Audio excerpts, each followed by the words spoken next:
नेताहरूको कार्यविभाजन र एकीकरण प्रक्रिया टुङ्गो लगाउने प्रमुख एजेन्डासहित नेकपा सचिवालय बैठक बस्दै कार्यविभाजन केन्द्रीय कमिटीबाट अनुमोदन गर्नुपर्ने सचिवालय सदस्य गौतमको भनाई। महासमिति बैठक नजिकिएसँगै कांग्रेसका विषयगत समितिले काम अन्तिम चरणमा पुर्याएको दावी। सभापति देउबा भन्नुहुन्छ अन्तर्घातबाट मुक्त नभएसम्म पार्टीमा सुधार आउँदैन। तीव्र गतिको हावाहुरीका कारण अस्ट्रेलियाको दक्षिण पूर्वी क्षेत्रको जनजीवन प्रभावित। उच्च सतर्कता अपनाउन स्थानीय प्रशासनको आग्रह।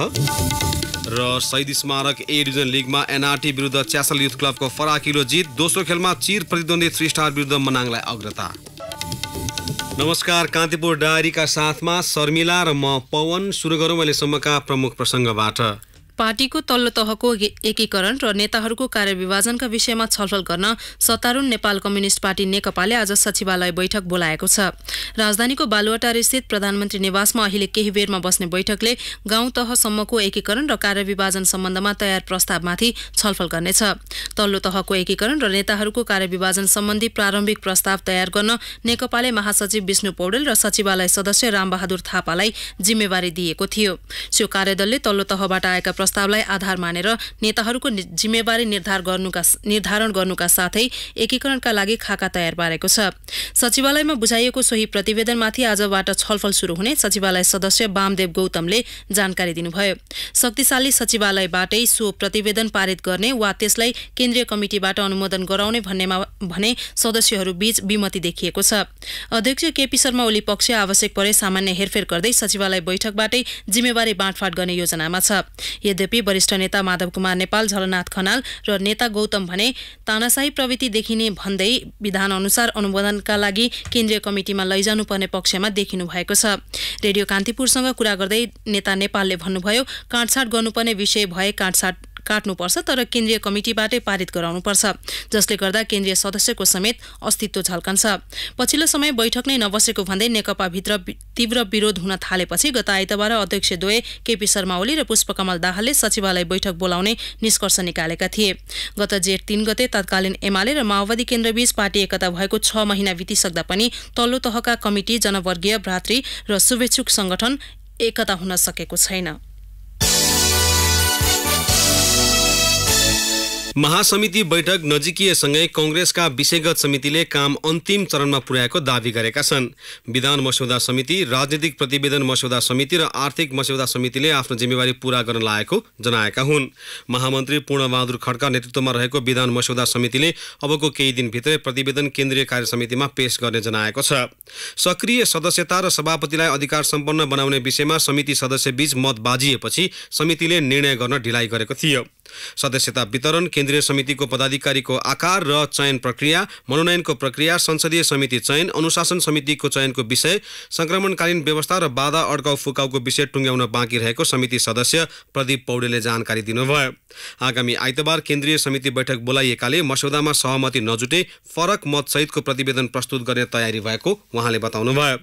यस्तै उपसभापति विमलेन्द्र निधि संयोजकत्वको राजनीतिक प्रतिवेदन मस्यौदा समितिले पनि प्रदेशगत रूपमा सुझाव सङ्कलन आज सक्ने जनाएको छ। अन्तिम दिन आज समितिले प्रदेश 5 को बुटवलमा सुझाव सङ्कलन गरिरहेको छ। सबै प्रदेशबाट सङ्कलन भएका सुझावलाई समेटेर समितिको भोलि बस्ने बैठकले प्रतिवेदन लेखनको काम सुरु गर्ने केन्द्रीय सदस्य अर्जुन नरसिंह केसीले बताउनुभयो। महासमिति बैठकमा पेश गर्ने आर्थिक प्रतिवेदन लेखनको काम पनि सहमहामन्त्री प्रकाश शरण महत संयोजक रहेको 10 सदस्यीय आर्थिक मस्यौदा समितिले अन्तिम चरणमा पुर्याएको जनाएको छ। विराटनगर, नेपालगञ्ज, काठमाडौँ, पोखरा लगायत स्थानमा सरोकारवालासँग छलफल गरी सुझाव सङ्कलन गरिसकिएको छ। सोही सुझावलाई आधार बनाएर प्रतिवेदन लेखनलाई अन्तिम रूप दिने समिति सदस्य जीवनबहादुर साईले जानकारी दिनुभयो। कांग्रेसले महासमिति बैठक यही मङ्सिर 28 देखि पुस 3 गतेसम्म गर्ने निर्णय गरिसकेको छ।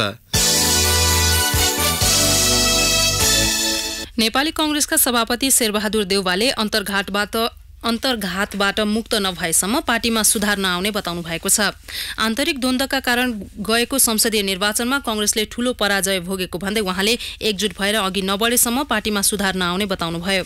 नेपाली कांग्रेसको राजनीतिक प्रस्ताव मस्यौदाका सन्दर्भमा राय सुझाव सङ्कलनका लागि भैरहवामा आज आयोजित 5 नम्बर प्रदेशीय कार्यक्रमलाई सम्बोधन गर्दै सभापति देउवाले अन्तर्घातको रोगबाट पार्टीलाई मुक्त बनाएर हिँड्नुपर्ने अबको आवश्यकता भएको उल्लेख गर्नुभयो। 2/3 बहुमतको वर्तमान सरकारले प्रजातन्त्रलाई खतरामा पारेको आरोप लगाउँदै सभापति देउवाले मुलुक बचाउन कम्युनिस्ट विरुद्ध अन्तिम लडाईँ लड्ने समय आएको बताउनुभयो। विद्युत प्राधिकरणका कर्मचारी एवं सुनसरीका इँटा व्यवसायी फिदा हुसेनको हत्यामा संलग्नलाई कानुनी दायरामा ल्याउन माग गर्दै आन्दोलित स्थानीयवासीको माग सम्बोधनका लागि अहिले सर्वपक्षीय वार्ता भइरहेको छ। पीडितको माग सम्बोधनका लागि स्थानीय प्रशासन, राजनीतिक दलका स्थानीय प्रतिनिधि लगायत बीच वार्ता भइरहेको हो। आफन्त तथा स्थानीयले मृतकलाई शहीद घोषणा, पीडित परिवारलाई क्षतिपूर्ति लगायत 5 बुँदे माग राखेका छन्। उनीहरूले दुहवी स्थित कोशी राजमार्गमा हुसेनको शव राखेर प्रदर्शन गरिरहेको हाम्रा सहकर्मीले जनाएका छन्। जिल्ला प्रहरी प्रवक्ता डीएसपी ज्ञानेन्द्र फुयालले हुसेनको हत्याको विषयमा केन्द्रीय अनुसन्धान ब्युरोको टोलीले अनुसन्धान सुरु गरेको बताउनुभयो। हुसेनको हत्यामा संलग्न रहेको आशंकामा प्रहरीले हिजो 7 जनालाई पक्राउ गरेको थियो। डीएसपी फुयालले उनीहरूमाथि सोधपुछ जारी रहेको बताउनुभयो। मर्निङ वकमा निस्किएका 54 वर्षीय हुसेनमाथि मोटरसाइकलमा आएका 2 जनाले हिजो बिहान दुहवी नगरपालिका 9 रनी गाउँमा गोली हानेको थियो। गोली लागि घाइते हुसेनको उपचारका लागि अस्पताल लैजाने क्रममा बाटोमै मृत्यु भएको हो। गत असोज 4 गते पनि बुटाहा बजारमा खुर्सिद आलमको गोली हानी हत्या भएको थियो। प्रहरीले खुर्सिद हत्याको दोषी पहिचान गर्न नसकेको अवस्थामै सुनसरीमा अर्का व्यक्तिको हत्या भएको हो।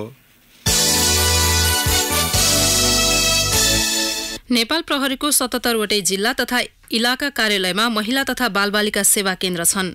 महिला तथा बालबालिका विरुद्ध हुने अपराध नियन्त्रण, अनुसन्धान र पीडितलाई आवश्यक सहयोग गर्ने उद्देश्यका साथ ती केन्द्रहरू खोलिएका हुन्। तर भौतिक व्यवस्थापन, सिप र जनशक्ति अभावमा महिला तथा बालबालिका सेवा केन्द्रले प्रभावकारी काम गर्न भने सकेका छैनन्। थप विवरण सहित रूपन्देही सहकर्मी अमृता अनमोल।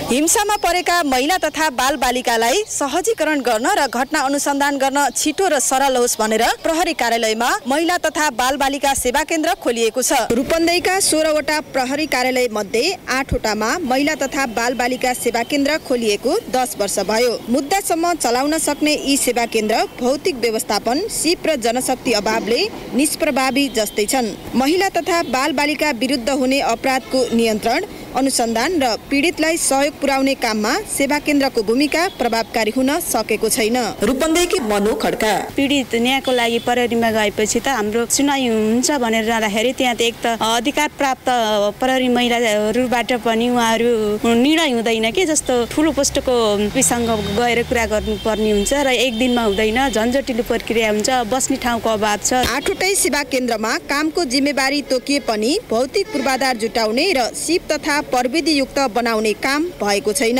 यसले गर्दा कतिपय घटनाको अध्ययनमा खटिने प्रहरी नै अलमलमा पर्दै आएका छन्। महिला तथा बालबालिका सेवा केन्द्र रूपन्देहीकी प्रहरी सहायक निरीक्षक मीना कुमारी आचार्य। पीडित कुन हो आउनुस् त भनेर भन्नुपर्छ, एउटा त्यसमा समस्या छ। अनि यता नि मलाई पीडित भन्ने पनि एउटा चाहिँ त्यो उहाँहरूको चाहिँ अलिकति चाहिँ त्यस्तोमा पनि अलिकति दुःख मान्नुहुन्छ, त्यसमा पनि हामीलाई अलिक समस्या छ।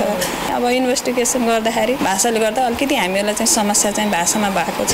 महिला तथा बालबालिका विरुद्ध हुने अपराधमा शून्य सहनशीलता र द्रुत कानुनी सेवा दिने राज्यको नीति अनुसार सेवा केन्द्र स्थापना गरिए पनि कामयाबी छैनन्। अधिकृत तहका महिला प्रहरीको नेतृत्वमा छुट्टै युनिट बनाउनु पर्ने, घटना अनुसन्धान र सहजीकरणका लागि नियमित तालिम दिने र केन्द्रमा पीडित मैत्री छुट्टै स्थान तोक्नु पर्ने मापदण्ड छ। तर मापदण्ड अनुसार कुनै पनि सेवा केन्द्र सञ्चालनमा छैनन्। जिल्ला प्रहरी कार्यालय रूपन्देहीका प्रमुख हृदय थापा। समस्या कस्तो छ भने अलिक ट्रेन म्यान पावरहरू त्यही फिल्डमा काम गरेका ट्रेनिङ लिएका म्यान पावरको अलिकति कमी छ र स्रोत साधनको त्यो चाहिँ अलिकति समस्याको रूपमा चाहिँ छ हामीलाई। महिला तथा बालबालिकालाई सहज कानुनी सेवा दिने राज्यको नीतिलाई व्यवहारमा लागू गर्न सेवा केन्द्रलाई चुस्त दुरुस्त बनाउने पो हो कि अन्यथा जनशक्ति, सिप, क्षमता र प्रविधि बिनाका यी केन्द्र बोझ मात्रै बन्ने छन्। रेडियो कान्तिपुरका लागि अमृता अनमोल, रूपन्देही।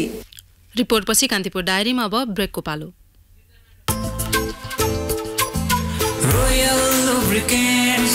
Royal Lubricants, हिमाल पहाड तराई, सवारी साधनको एउटै रोजाई, Royal Lubricants। स्वदेशी हातहरूबाट निर्मित स्वदेशी उत्पादन, कुनै पनि सवारी साधनको इन्जिन सुरक्षित राख्ने बलियो र उत्कृष्ट अन्तर्राष्ट्रिय स्तरको इन्जिन ओइल रोयल लुब्रिकेन्ट्स, इन्जिनको अंगरक्षक। किन सबैले जीवन बिमा नेपाल लाइफमै गराउँछन्? किनकि उनीहरू स्मार्ट छन्। साथै नेपाल लाइफको बोनस एकदमै राम्रो छ नि, 65 देखि 82 रुपैयाँसम्म। बोनस त्यो भनेको जीवन बिमामा बोनसको ठूलो रोल हुन्छ। हो नि, म्याच्युरिटी भुक्तानी लिँदा, लोन लिनु पर्दा वा क्लेम पर्दा बोनसकै आधारमा रकम पाइन्छ। अर्थात् बढी बोनस भनेको बढी रकम पाइन्छ। Thank you guys. बचत पनि जीवन बिमा पनि नेपाल लाइफ, किनकि जीवन अमूल्य छ। गाडी बलियो इन्जिन बलियो कन्ट्रोलले I love my car. इन्जिनको सही सुरक्षाको लागि I love my bike. अन्तर्राष्ट्रिय गुणस्तरको Control. नेपालमा बनेको Control Lubricant. अब बाँकी प्रसङ्ग। नवीनतम प्रविधिको प्रयोग गरी सुरक्षित आवास निर्माणबारे जानकारी दिने उद्देश्यले काठमाडौँको भ्रिकुटी मण्डपमा दोस्रो संस्करणको बिल्डिङ एन्ड कन्स्ट्रक्सन एक्सपो आज सुरु भएको छ। मेलाको शहरी विकास मन्त्री मोहम्मद इस्तियाक राईले उद्घाटन गर्नुभयो। मेलामा निर्माण क्षेत्रमा भित्रिएका नवीनतम प्रविधिहरू प्रदर्शनीमा राखिएको आयोजक youth community for Nepalese contractors YCNCले जनाएको छ। 4 दिनसम्म चल्ने मेलामा land and housing company, paints, interior designer, cement company, furniture and furnishing, steel, इँटा तथा मार्बल, विद्युतीय सामग्री, ब्याङ्क तथा वित्तीय संस्था, बीमा, सौर्य ऊर्जा लगायतको गरी 100 बढी स्टल छन्।